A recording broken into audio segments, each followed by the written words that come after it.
So far, most of what we've been focused on has been Europe, and some of y'all have argued that, hey, why is this called World War I? It should be called Europe War I. But in reality, especially because the major European powers had these empires throughout the globe, it really was a world war. The most significant fronts were the Western Front and the Eastern Front. But we have many, many, many other fronts, many other campaigns. And a lot of these helped shape the modern world, especially the world of the 20th century. You had fronts in campaigns in Africa between the various colonies that the empires had in Africa.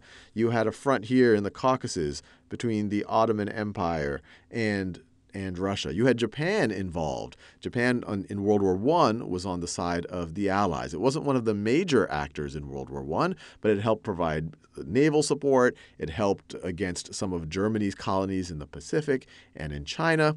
But what I really want to focus on in this video is in some ways one of the most interesting campaigns, or I guess several campaigns of World War I, because it really helped shape the modern Middle East. And a lot of the way countries are shaped now and a lot of the conflicts that we now see in the Middle East, to some degree, can be tied to what happened leading up to World War I and what happened after World War I. So just as a little bit of context, this entire region right over here, what we consider to be the Middle East now, especially Arabia, was nominally under Ottoman control. Now, the Ottoman Empire had been losing power for centuries leading up to the 20th century. Especially if you look at the Arabian Peninsula, it wasn't direct Ottoman control. It was very hard to control the various Arab tribes there. Egypt, by this point, as we enter into World War I, in the late 1800s, the British began to occupy Egypt, essentially took control of Egypt. As we enter into World War I, Egypt is officially a protectorate of the British Empire. So Egypt is, for all purposes, it is British. And Egypt is of huge strategic interest at this point in time. In fact, it continues to be of huge strategic interest because it has the Suez Canal. The Suez Canal is right over here. It connects. It's a man-made canal made in 1869 by the French, and it connects the Mediterranean Sea with the Red Sea. And to see its importance, you just have to look at the map at a more global scale. It's the fastest way to get from Europe by ship into the Red Sea and into the Arabian Sea and to India, which was a significant part of the British Empire there, or to go further east, go into the Indian Ocean and go to places further east. So it was of huge, huge, huge strategic interest. And so that lays the groundwork for essentially the various campaigns. Oftentimes they would be collectively called the Middle East campaigns, or they're separated sometimes as the Sinai and Palestine campaign and the Mesopotamia campaign. Mesopotamia, that's in modern-day Iraq.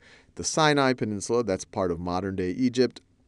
Palestine in 1914, that's now been what was then considered Palestine, is now part of Israel, part of the West Bank, part of the Gaza Strip, part Lebanon, and as we'll see, all of these countries that we now recognize as different countries, Lebanon, Jordan, Syria, that these were all kind of carved and shaped by what happened during World War I and at the end of World War I. So as we get to the beginning, right at the outset in 1914, the British land right over here at I guess you could kind of the southern end of Mesopotamia. And over the course of the war, they just keep driving northward along the Tigris River. So they keep driving northward and northward and northward.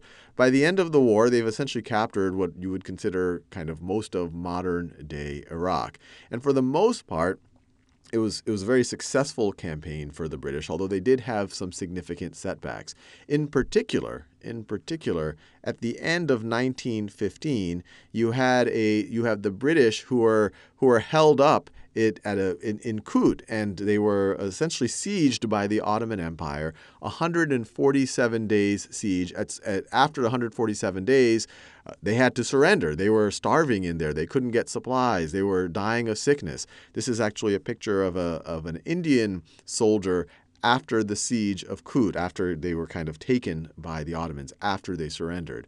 And even though the Mesopotamian campaign was successful for the British, the siege of Kut is kind of recorded in British military history or global military history as one of the biggest humiliations for the British Army, where you had that many troops who had to surrender. They were starving literally to death.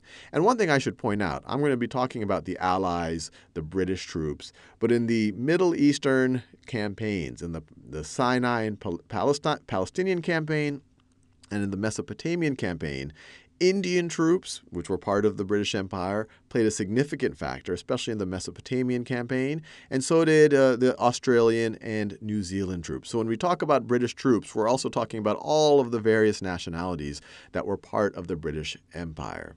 So by 1918, they were able to capture much of what is now modern-day Iraq, or much of, I guess you could say, Mesopotamia. And on the other side of, I guess you could call it, on the Egyptian side of the campaign, the first few offensives were actually taken by the Ottomans. They say, hey, look, the British hold the Suez Canal. If we could take back the Suez Canal, that would be a pretty crippling blow for the British, especially in their ability to get to the various ports of their empire. And so in 1915, you have the Ottomans try to make an offensive to try to capture the Suez Canal. It's repulsed. It fails. They try again in 1916. That fails again.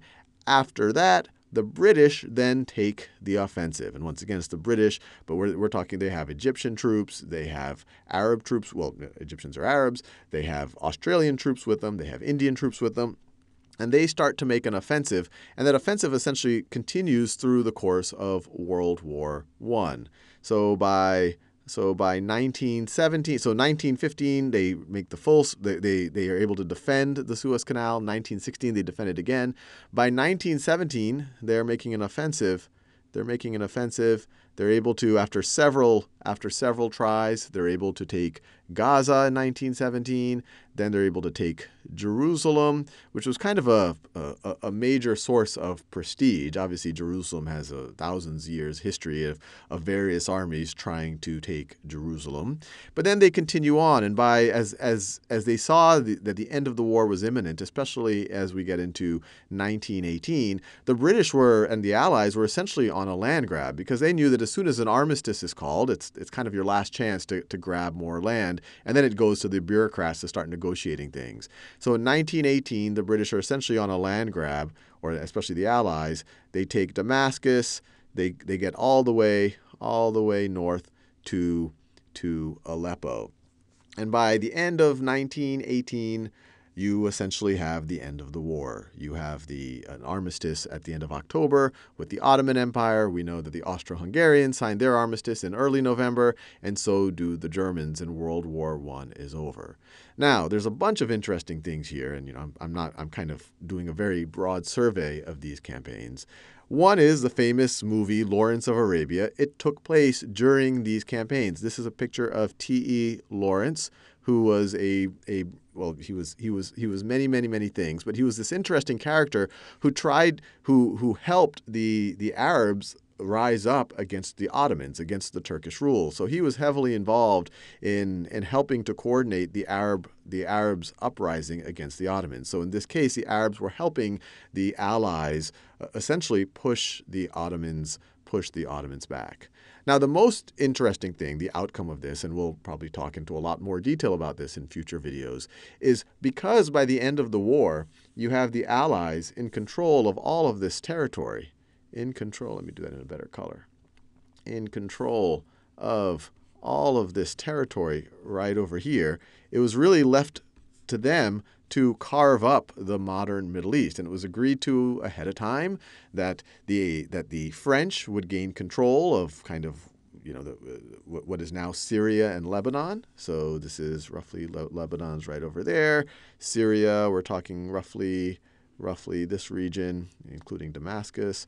So roughly this region right over here. And it left the British in control of what is now Israel, Palestine, Jordan, and Jordan, and Iraq. And as we'll see as we go into the 1920s, this was all part of the British mandate. They carved it up, and a lot of their decisions have led to a lot of what we now see as the modern Middle East. And the French essentially were in control up here in Lebanon and Syria as part of the French mandate.